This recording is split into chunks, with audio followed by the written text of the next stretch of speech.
मुजफ्फरनगर में एक बार फिर पुलिस और बदमाशों के बीच मुठभेड़ सामने आई है। बुढ़ाना कोतवाली क्षेत्र के विज्ञाना मार्ग पर देर रात पुलिस चेकिंग के दौरान बदमाशों से सामना हुआ, जिसमें 25,000 का इनामी बदमाश गुलजार पुलिस की जवाबी फायरिंग में घायल हो गया। पुलिस ने मौके से काम्बिंग करते हुए उसके साथी नसीम को भी गिरफ्तार कर लिया। पुलिस के मुताबिक गुलजार और नसीम दोनों पर लूट और चोरी के करीब 52 मुकदमे दर्ज हैं, जो उत्तर प्रदेश, दिल्ली, उत्तराखंड और राजस्थान में वांछित थे। मुठभेड़ के बाद घायल बदमाश गुलजार को इलाज के लिए अस्पताल भेजा गया। पुलिस ने बदमाशों के कब्जे से एक बाइक, 2 तमंचे और 5 कारतूस भी बरामद किए हैं। पुलिस अब आगे की कानूनी कार्रवाई में जुटी हुई है। थाना बुढ़ाना के चौकी इंचार्ज गढ़ी सिखावत, चौकी इंचार्ज उकाबली और चौकी इंचार्ज उमरपुर द्वारा विज्ञाना कट पर चेकिंग की जा रही थी। एक मोटरसाइकिल पर 2 व्यक्ति संदिग्ध अवस्था में आते हुए दिखाई दिए। उनको रुकने का इशारा किया तो वो पीछे मुड़कर भागने लगे और भागते समय उनको ललकारा गया।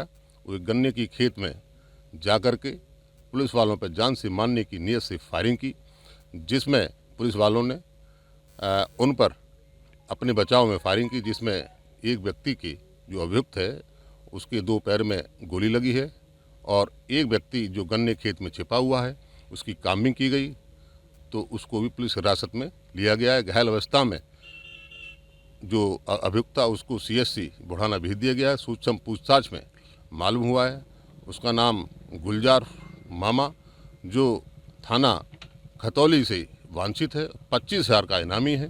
साथ ही साथ वो वहाँ का HSV है।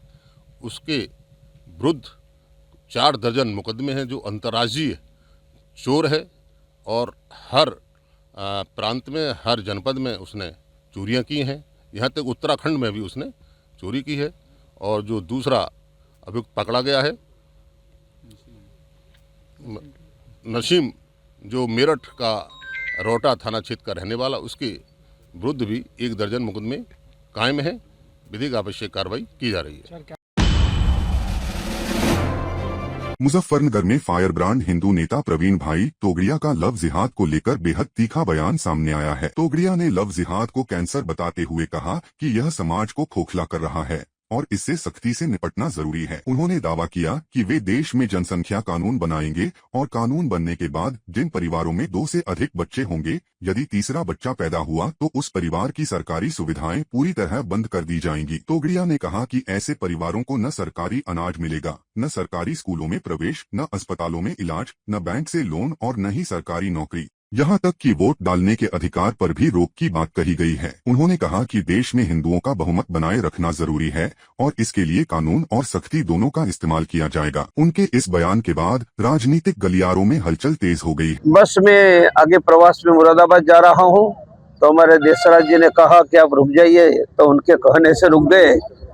और हमारी रुकने की फी, मैं तो कैंसर का डॉक्टर हूँ ना, इसलिए फी मांगूंगा कि मुजफ्फरनगर जिलों में 500 से ज़्यादा गांव और शहरों में हनुमान चालीसा चले, हर सप्ताह चले, और वही हनुमान चालीसा करोड़ों हिंदुओं को मुफ्त में देश के कोने में मदद भी करेगा और हर एक हिंदू और 1 मुट्ठी अन्न डालेगा, उससे लाखों गरीब हिंदुओं को अन्न भी मिलेगा।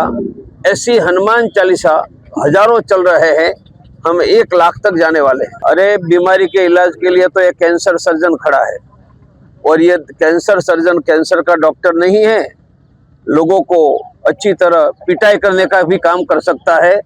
इसलिए एक भी हिंदू बहन बेटी को लव जिहाद का भोग नहीं बनने देंगे, और कोई नाम लेगा तो उसके लिए पूरा समाज उस परिवार के साथ खड़ा रहे।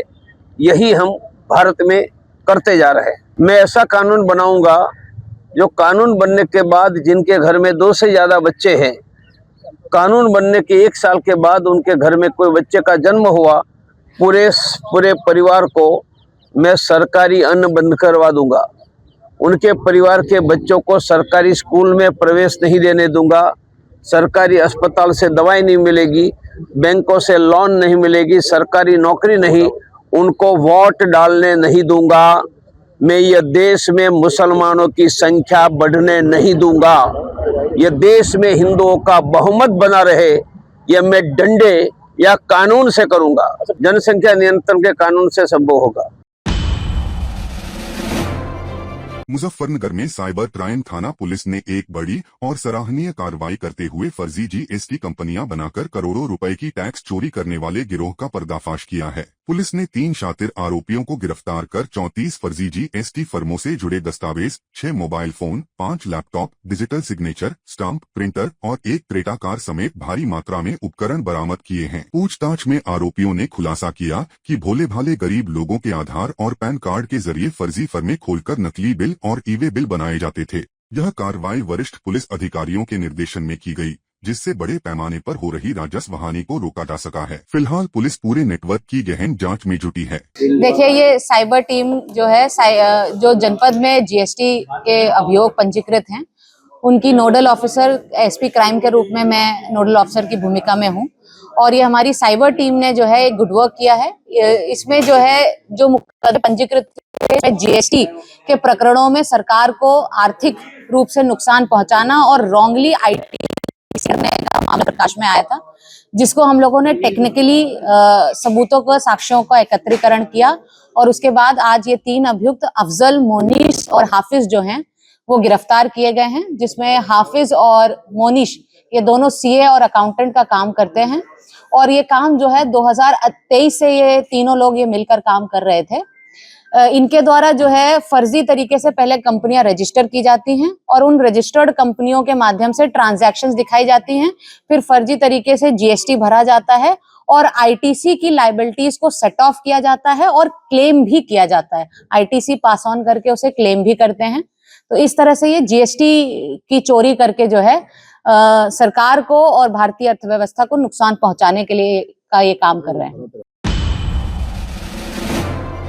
मुजफ्फरनगर में IRDAI लाइसेंस प्राप्त बीमा सर्वेयर के घर हुई बड़ी चोरी का मामला अब तूल पकड़ता जा रहा है। गांव स्थित आवास पर हुई इस चोरी में करीब 30 लाख रुपए का नुकसान बताया जा रहा है। इस मामले में दिनांक 26 दिसंबर 2025 को FIR संख्या 0309 दर्ज की गई थी, लेकिन अभी तक किसी ठोस कार्रवाई न होने से सर्वेयर समुदाय में रोष है। मुजफ्फरनगर, शामली और मेरठ के सर्वेयर एसोसिएशन ने वरिष्ठ पुलिस अधीक्षक से मामले की तेज और निष्पक्ष जांच की मांग की है। एसोसिएशन का कहना है कि पीड़ित सर्वेयर दीपक कुमार एक कानून का पालन करने वाले पेशेवर हैं और उन्हें व उनके परिवार को सुरक्षा और न्याय मिलना चाहिए। अब सभी की निगाहें पुलिस प्रशासन की कार्रवाई पर टिकी हैं। सर, घर में चोरी हो गई थी तो 10-12 दिन बीत चुके हैं। सर से रिक्वेस्ट करने आए थे कि थोड़ा जांच में तेजी हो जाए और जो दोषी है उसे सजा मिले, हमें न्याय मिले, दोषी को सजा मिले। ये गांव साल्ला खेड़ी, डाकघर अलीपुर खेड़ी, थाना तितावी। सर, काफ़ी टाइम हो गया, अभी कोई रिस्पांस कोई अभी तक कुछ पॉजिटिव रिस्पांस नहीं मिला, तो इसलिए हमने बोला बड़े अधिकारी हैं, मिल के आते हैं। अज्ञात में नाम। इस घटना को देखिए, चोरी का जो है 24 तारीख के आसपास की घटना है और आज 6 तारीख है। 12-13 दिन हो गए हैं। साहब ने बोला है कि आपको न्याय मिलेगा और जल्द से जल्द जांच होगी। बड़ा अच्छा लगा, साहब से पॉजिटिव रिस्पांस मिला। करीबन गोल्ड अनवेटेड है, 25 से 30 लाख का नुकसान है और कैश तो काउंटेड है, बाकी की ज्वेलरी अनवेटेड है। तो एक्यूरेट कहना तो मुश्किल है, लेकिन अप्रोच 25-30 कहीं भी ऐसा हो सकता है। देखिए, वो पुराना विवाद है जो आप कहना चाह रहे हैं। वो एक रात में नाली तोड़ दी थी, उसके लिए भी मैं आया था पुलिस अधीक्षक साहब के पास भी, डीएम, एसडीएम सभी जगह गया। मेरी उम्र करीबन 48 ईयर्स है और मुझे इस उम्र में पहली बार पुलिस की ज़रूरत पड़ी। तो और मैं आगे भी यही दुआ करूँगा दोबारा ना पड़े। तो पहली बार जब आया था तो रिस्पांस पॉजिटिव, क्या उसमें कोई कार्रवाई नहीं हो सकता है, कुछ कह नहीं सकता कि उससे भी संबंधित कुछ हो। उसमें जब कोई मालूम नहीं है, देखा नहीं है, तो क्या ही बोल दें। गोरखपुर में उस वक्त हड़कंप मच गया जब गोरखपुर लोकमान्य तिलक एक्सप्रेस में बम होने की सूचना मिली। सूचना मिलते ही रेलवे कर्मचारियों ने तत्परता दिखाते हुए ट्रेन को रुकवाया और यात्रियों को सुरक्षित बाहर निकाला। रेलवे कर्मचारी राम प्रभात यादव ने बताया कि बम की सूचना मिलते ही टीआई से समन्वय कर ट्रेन खाली कराई गई। मौके पर बम निरोधक दस्ता, रेलवे सुरक्षा बल और कई थानों की पुलिस पहुंची और पूरी ट्रेन की सघन जाँच की जा रही है। प्रशासन का कहना है कि यात्रियों की सुरक्षा सर्वोच्च प्राथमिकता है और जाँच पूरी होने के बाद ही आगे की कार्रवाई होगी। ये गाड़ी 15018 गोरखपुर दादर एक्सप्रेस है। SO GRP Shri Rajkumar sir जी ने सूचित किया कि इसमें बम होने की संभावना है, आप गाड़ी को खड़ी करवाइए। हमने टीआई और एसएस साहब से कोऑर्डिनेट किया और पैनल के थ्रू जो है गाड़ी को रुकवाया गया। फिर यात्रियों को अनाउंस करके खाली कराया गया, यात्रियों को बाहर लोडिंग एरिया में भेजा गया और गाड़ी को फिर चेक करना शुरू किया गया। फिर बाद में पूरी कई थाने की पुलिस भी आ गई, जीआरपी के एसओ साहब हैं, आईपीएफ साहब हैं, एसपी साहब हैं, सीओ साहब हैं, एडिशनल एसपी साहब हैं, बम निरोधक दस्ता है, चेकिंग हो रही है। हम लोग यात्रियों की सुरक्षा में लगे हुए हैं, यात्रियों को बाहर लोडिंग एरिया में किए हुए हैं। बार बार उनसे आग्रह किया जा रहा है कि आप सुरक्षित खड़े रहिए। जैसे ही प्रशासन चेक करके हमको अनुमति देगा, हम लोग आप लोगों को बैठाएंगे और फिर गाड़ी में चलाएंगे। अब पीडीए का पहले फुल फॉर्म अखिलेश यादव से आप पूछ लीजिए, कभी पी का वो कुछ कर देते हैं, ए का कुछ कर देते हैं, तो पीडीए का क्या फुल फॉर्म है पहले वही बता दें, फिर उसके बाद हम लोग कमेंट करेंगे उसको। अच्छा, ब्राह्मण विधायकों की आपकी नोटिस से बीजेपी मुद्दा बना रही है, कर ये ब्राह्मण सपा में आ जाए, इसको लेकर बीजेपी मुद्दा बना रही है, सपा मुद्दा बना रही है, इसको लेकर आप देखिए, हमारा सर्व समाज की पार्टी है और सर हम सबको साथ लेकर के चलते हैं और पार्टी ने जो हमको ये अवसर दिया है, मैं सबको साथ लेकर के चलने का प्रयास करूँ। अच्छा, ओबीसी कह रहे हैं समाजवादी पार्टी दुकान बंद होने जा रही है, 2027 में ओबीसी यूपी में सपा के सामने खड़े होंगे, क्या कहेंगे? देखिए, सपा की पार्टी अगर देखिए तो एक परिवार की पार्टी है, कांग्रेस को देखिए तो एक पारिवारिक पार्टी है, आप बिहार चले जाइए तो पारिवारिक पार्टी है। पार्टी तो अगर है सर्व समाज की पार्टी, इस कार्यकर्ताओं की पार्टी है, तो भारतीय जनता पार्टी है। दो आपके सामने बड़े चैलेंजेस हैं, अगले कुछ महीनों बाद आने वाले पंचायत चुनाव और अगले साल विधानसभा का चुनाव, किस तरीके से देखते हैं? देखिए, भारतीय जनता पार्टी किसी भी चैलेंज से पीछे नहीं हटती और भारतीय जनता पार्टी चुनाव आने पर तैयारी नहीं करती। भारतीय जनता पार्टी का कार्यकर्ता 365 दिन जनता की सेवा करता है, कार्य करता रहता है, उसमें चुनाव आएगा, उसको भी हम लोग उस हिसाब से देखेंगे। अजय जी, संगठन में क्या चुनाव में समाजवादी पार्टी ने एक तरीके से अप्रत्याशित विजय हासिल की। कई ऐसी सीटें रही जहां पे आपको बहुत कड़ी टक्कर मिली, तो आप अभी दावा कर रहे हैं कि 27 में 17 से बड़ी जीत हासिल करेंगे, क्या कुछ प्लान चेंज है आपका? देखिए, 2024 में कहीं ना कहीं एक र्यूमर उठाकर गलतफहमी लोगों के अंदर बीज डाल करके, मैं स्वीकार करता हूं कि उसको हम लोग काटने में थोड़ा सफल नहीं रहे हैं, लेकिन अब आगे से ऐसे रूमर को हम लोग ठीक से। देखिए, सांपों के फन कुचले जा रहे हैं और सपोले बिलबिला रहे हैं। ये जो लोग हैं जो आतंकवादियों के समर्थन में नारे लगाते हैं, नक्सलवादियों के समर्थन में नारे लगाते हैं, दंगाइयों के समर्थन में नारे लगाते हैं, इन्हें समझ में आ गया है कि अब नक्सलवादी जहाँ पर होते थे वहाँ ख़त्म किए जा रहे हैं, आतंकवादियों के गढ़ ख़त्म किए जा रहे हैं, घर में घुस के मारा जा रहा है। और दंगाइयों को कोर्ट पहचान चुका है और सुप्रीम कोर्ट ने बहुत ही सटीक निर्णय दिल्ली के खिलाफ साजिश रचने वालों के खिलाफ कल दिया है।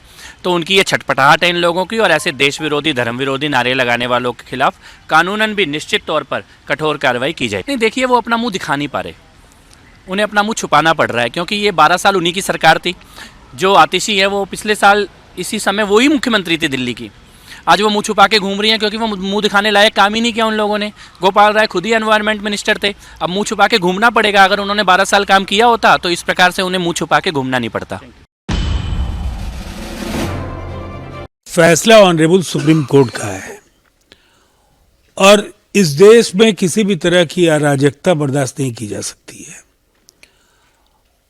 न्यायालय का फैसला सभी पक्षों को मान्य होता है, इसलिए ये शोर शराबा कठोरतम शब्दों में इसकी भर्त्सना सबको करनी चाहिए और निसंदेह ऐसी गतिविधियां कतई स्वीकार्य नहीं है।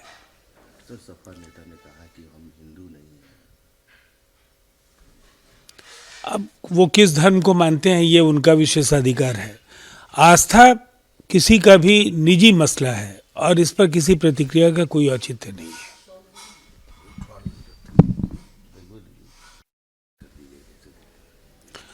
अब देखिए, बांग्लादेश की स्थितियां जिस तरह से बिगड़ रही हैं, ये निंदा और भर्त्सना से केवल वैश्विक बिरादरी अपनी जिम्मेदारियों का निर्वहन नहीं कर सकती है। अब सीधे हस्तक्षेप की जरूरत है और यूनाइटेड नेशंस से लेकर के जो दुनिया की बड़ी शक्तियां हैं या अमन पसंद देश हैं, उन सब की नाराजगी बांग्लादेश में हो रहे अराजकता के खिलाफ आ चुकी है। लेकिन अब प्रभावी कदम उठाने की जरूरत है। देखिए, जेएनयू पस वो टुकड़े टुकड़े गैंग का एक सेंटर है, जिसमें राहुल गांधी, टीएमसी सहित वाम दल सहित जितने ये विपक्ष हैं, ये टुकड़े टुकड़े गैंग का कैंप ऑफिस है। ये कैंप ऑफिस को देश तभी तक बर्दाश्त करेगा, गलतफहमी में ना रहें, शर्जील इमाम और खालिद अंसारी तो वो काम करने का काम किया। मैं तो कोर्ट को धन्यवाद देता हूं, सुप्रीम कोर्ट को। कोर्ट को भी नहीं मानोगे? जो भारत को काटने का बात करे, पाकिस्तान की सोच रखे, पाकिस्तान के सोच के टुकड़े टुकड़े गैंग की जरूरत भारत में नहीं है। गलतफहमी में ना रहे, ये नरेंद्र मोदी की सरकार है, अमित शाह की सरकार है। ये टुकड़े टुकड़े गैंग आज देश के अंदर में उग्रवादी, नक्सलवादी सबों की समाप्ति है।